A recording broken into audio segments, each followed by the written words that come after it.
everybody, welcome back to Ready to Die Fighting. I'm Kris, and I am back with Adlai Cleveland, the head instructor and owner of 10th Planet Detroit. And we are talking about Brazilian Jiu-Jitsu. Yes, we are. So in this episode, I thought it might be really useful to talk about if you were interested in Brazilian Jiu-Jitsu after watching the last video, how you might go about joining it, what to expect when joining a gym. So Adlai, you've joined a few gyms. Yes, I have. Opened a gym. Opened several. What should someone expect when joining a gym?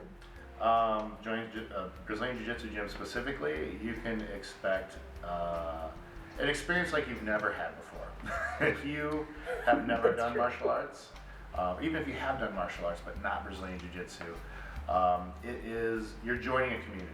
You're joining a group of people that are focused on getting better and improving their lives and doing things that they didn't think was possible before they started Brazilian Jiu-Jitsu.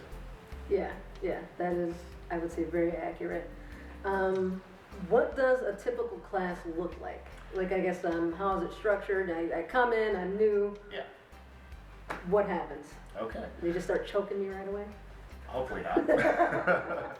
So each of our classes has 3 segments. Number 1, we have our warm-ups.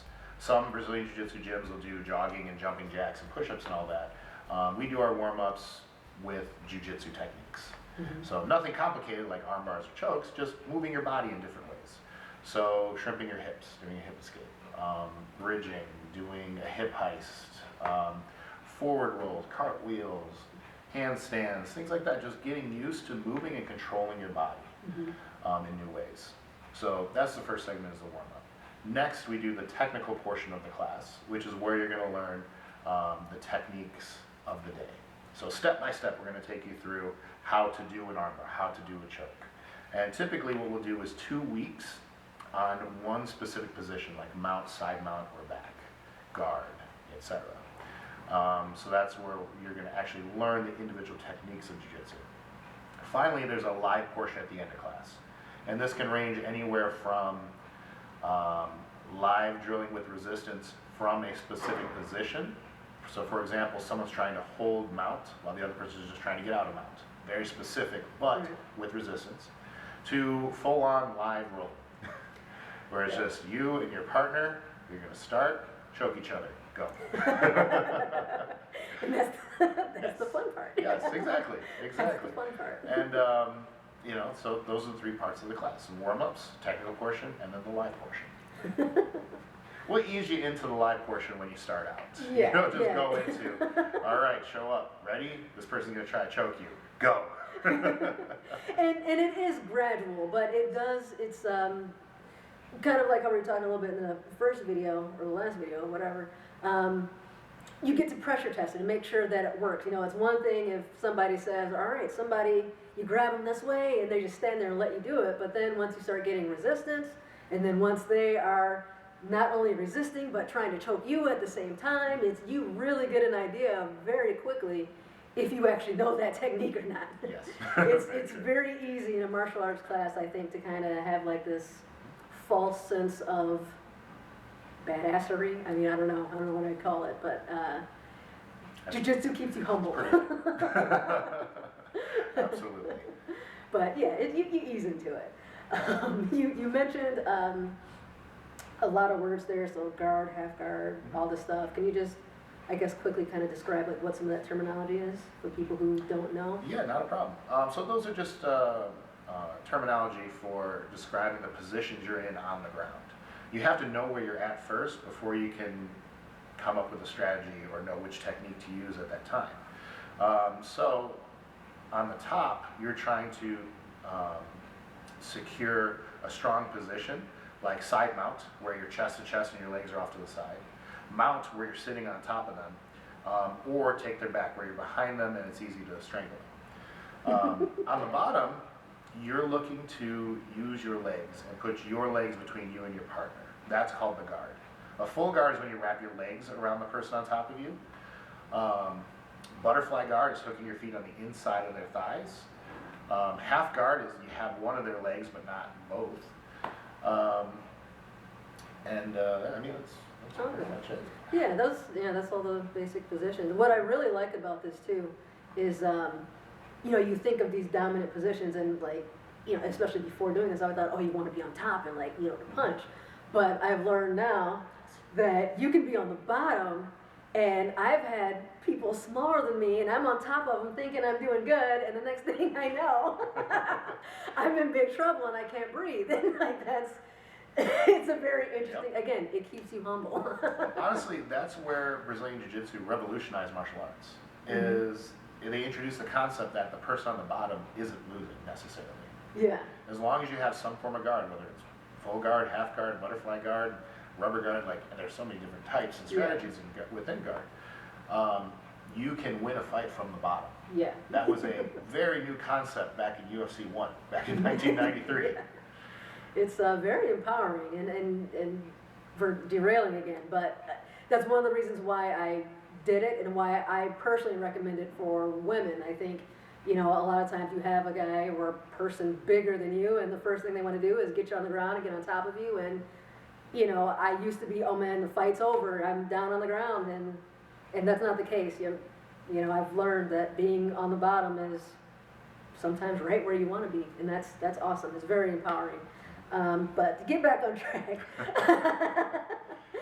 so let's say you're joining a gym, and this is a slightly, you know, relative segue. And, you know, there's guys and girls, men, women, whatever, people in between. Everybody's there. Is it weird? How do you approach dealing with the opposite sex? Is that, what happens? I know that some people who haven't joined yet are kind of like, oh, I don't want a big guy on top of me. Or even like the guy with the girls, like, oh, I don't want her to think sexual harassment. Or like, how's that approach? How does it work? It's only weird if you make it weird. that's kind of my advice going forward. But dealing with as a male instructor dealing with a group of females, you just have to treat them like everybody else in the gym. You know, don't handle them too delicately, but be very attentive to their level of comfort. And if you're noticing some discomfort, okay, back things off a little bit. If they're taking to it very well, you can up the intensity a little bit, just like you would with any beginning student. Yeah, that makes sense. Okay. Yeah. I have not noticed anything. I mean, everybody's been great to me. Awesome. Absolutely great. Yeah. And that's something I was worried about. I thought it'd be a bunch of meatheads here who are just going to try to choke me. And that's just not the case. Unfortunately, it is that way at a lot of gyms. And that's a major thing to look out for, is just the general vibe at a gym is very crucial when you're looking and checking out new places and looking for a place to train. Follow your instinct there. If you're noticing something off, or if you're just getting bad vibes from a place, you're probably right. Yeah. Any other tips on what to avoid when choosing a gym? Cleanliness. Cleanliness is huge. I've trained at places before that have never cleaned their mats once. We make sure to clean our mats twice a day with the proper cleaning solution and everything. We keep things as clean as humanly possible, just to prevent the spread of things like staph and ringworm, MRSA. The list goes on of all the nasty things you can catch from wrestling and jiu-jitsu mats. And hygiene is huge. Yes. I haven't noticed too many stinky people. Good. I try not to be one of them. We all try our best. So can you describe the journey of a typical student in Brazilian Jiu-Jitsu? You know, from walking in, what does that look like? The analogy I like to use is a puzzle. Okay, when you start Brazilian Jiu-Jitsu, you have a whole bunch of puzzle pieces spread out in front of you. However, they're all upside down. You have no idea what the picture is. So you have no help there in putting the pieces together. After time, you start getting an idea of, oh, these two pieces fit together. Okay, cool. Oh, these two pieces fit together over here. Oh, now they connect together, all four of them. Okay, cool.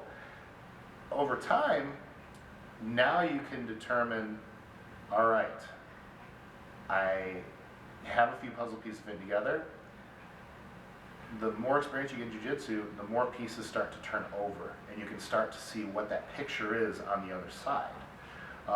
Now you have a greater vision of what the entire thing should look like, and then you can start piecing everything together in new ways.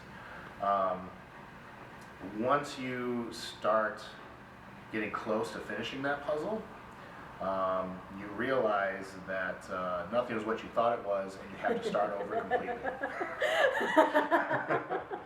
We go through that many times on the journey to black belt, and then again after black belt. But it's a priceless experience, and it teaches you so many things along the way. I have not gotten to that point yet. Yeah, that sounds awful, but it's actually an incredible experience to go through. It's a constant process of learning and renewal. I mean, it sounds horrible the way you describe it, because I feel like I'm getting to that point where I've got a couple pieces together. They're still upside down for me, but I've got a few pieces together.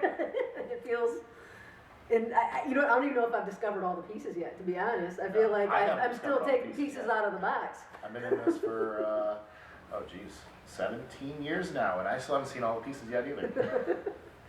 But it is fun putting the puzzle together, and I think it's a lot of fun. I probably have more fun with this one than I do most other martial arts that I've studied. Awesome. This one's a lot of fun. So maybe I won't hate it when I have to start the puzzle over again. So what's the ranking system like? So the ranking system in Brazilian Jiu-Jitsu, there's not a lot of belts. A lot of traditional martial arts, belt after belt after belt. Yeah. Jiu-Jitsu, you start as a white belt, progress to blue, purple, brown, then black. If you wear a gi, there's traditionally 4 stripes that they put on your belt in between each one. Since we're no gi, we don't do stripes. Okay. You just get each belt one at a time. Now, that being said, you can go years in between promotions. Right. You know, I spent 5 years as a brown belt before I was promoted to black belt. And one of the reasons that there are so many colored belts in traditional martial arts is it's a very American thing. It's a very rewards-based, keep you interested type of thing to do. So that is one place where Brazilian Jiu-Jitsu, they don't really care about that. It's like, all right, show up, stay dedicated. You're going to get acknowledged when the time is right. Yeah. It might happen quickly. It might take years. And that's also different. Is it, at least here, I don't know about other gyms, there's no, all right, all the tests, white belt test is on Tuesday. Some schools do it that way. Some schools do have a set curriculum where it's like, demonstrate these techniques, you get a stripe. Demonstrate these techniques, you get a stripe. We don't do it that way here. So our focus is on just how some schools do it competition based. You have to win a competition to get a stripe, or you have to win a certain number of medals before you can move on. We look at your knowledge of technique, how well you can apply it in live situations against people that are lower ranked than you, at your rank, and then above your rank. So we take a lot of factors into account when it comes to belt ranking. Okay, and then just when the time is right. When the time is right, then when the time is right. Okay. Yeah, that's different, but I like it. I don't mind it at all. It's that way you're not rushing it. You're enjoying the journey more. Exactly, and we don't want students to focus on that. I mean, if somebody asks me, "Hey, am I getting close to blue belt?" You just took a step away from blue belt. Keep that in mind. It's definitely good etiquette to never ask about your rank or testing or anything like that. You know, if you trust your instructor, then they'll do it when the time is right. Okay. All right. Do you have any advice for anybody looking to start? Yeah, do it. As simple as that. Get out there, check out a few different schools in your area. Make sure you find one that's right for you. Like I was talking about, a positive vibe, an instructor that fits your learning style, and a good community. So definitely check out multiple areas. And hygiene. Hygiene is very important. Yes, I agree with that so much. Let's see, that's kind of the same question too. No, it's not. No? It's not the same question. Okay, all right, so do you have any advice for beginners and white belts? So, you made it here. You walked into the gym, you have a membership, you're showing up to classes. The best advice I can give you is stay consistent, all right? Don't take weeks off at a time because it's that much harder to come back after you've taken 2 weeks or a month off. At least come in that one time, all right? Stay consistent week to week. If you can make 2 classes a week, great. If you can make 3, perfect. If you can make 4, don't overdo it. Burnout is very common, where someone's very enthusiastic, can't wait to sign up. They show up, they train 5 days the first week, 6 days the next week, and then they can't move. Or they're injured, or, so pace yourself and stay consistent. I think that's exactly what I did. We've all done it. Well, and the thing is 10th Planet Detroit, this place, you offer a lot of different things and at different times, and so I wanted to try it all out, and those first couple weeks, I'm like, okay. And it's also, it's a lot of fun, and and just recently, SFO was a little while ago, and I competed in that, and then the next day I came to class, and I was really sore. I'm like, you know what, I'm just gonna watch, because I don't wanna miss anything. I'm just gonna watch, I'm gonna learn. It's like, okay, well, I'll just, come and warm up with us. Okay, I'll just warm up, but I'm not gonna, okay, and next thing I knew, I was like, I'm just full out rolling, and Definitely want to pace yourself. The other thing too is a lot of beginners are very, I don't know, shy about this, but you can always just come and watch a class. Yeah. That's always an option. Just don't bring training gear. Just sit off on the side, watch the techniques for the day, watch some rolling. You might pick up a few things that you wouldn't have otherwise. Yeah. Anytime you get injured too, you have to spend a little time off the mats. Still come in, still watch class. We've had a few students dealing with injuries over the past couple of years that they didn't care that they were injured. They showed up and they took notes and they watched class on a weekly basis. And then when they got back on the mats after healing, they didn't miss a step. Nice. Okay, that's good to know. Mm-hmm. So next time I'm hurt, don't actually participate in class, even though I say that I'm not going to. Pace yourself.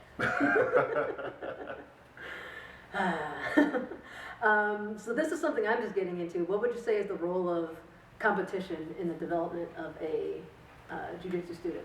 So competition is the ultimate form of live resistance in Brazilian jiu-jitsu. It doesn't matter how hard you go with your teammates, they're still your teammates at the end of the day, and they're not really trying to kill you. When you go and compete in a tournament, that person is there to win. Yeah. They don't care about hurting your feelings. They don't care about, are they going to be mad at me tomorrow or after the roll? They're going all out. So, their tournaments are a pathway to understanding your greatest downfalls and your greatest strengths. Someone who competes all the time knows exactly what they're best at and knows exactly where their holes are. Now it's up to that person to address those things. Right. Not to get pigeonholed and only going for arm bars because, I get arm bars very easily. Now when they defend the arm bar, okay, expand into taking the back, expand into turning into kimuras, expand into, other areas and expanding your game out. And then 2, on the other side, all right, I was getting my guard pass and I'm losing side mount bottom. So you better start working on your side mount escapes. Right. So competition isn't required to advance your rank. I have students that have made it to purple belt without competing before. It might take a little longer. Someone who's competing all the time, like I said, learns a lot more about themselves and their skills on a very regular basis. Right. It's like a crash course kind of. Exactly. And if they don't want to keep getting caught in those things, they'll work on their shortcomings and improve faster. So competitions, again, aren't required, but definitely help when it comes to improving. Okay. Yeah, some of the fastest black belts in 10th Planet Jiu-Jitsu, Gio Martinez, he competed almost every weekend coming up. He's in California, so they have a lot more opportunities for tournaments, but it was just every week. He was competing. That sounds brutal. And he just shot up through the ranks. I mean, he got his black belt in like 4 years, which is almost unheard of. And, you know. Typical is what, like 10? Yeah. Typical is 10 to 15 years. Yeah. Wow. That's insane. Okay. All right, well, cool. This was fun. Do you have any final advice or thoughts about joining a gym you'd like to share? Maybe a gym in particular you'd like people to join? Yeah, 10th Planet Detroit. We're located here in Livonia on Farmington Road, just south of the 96 freeway.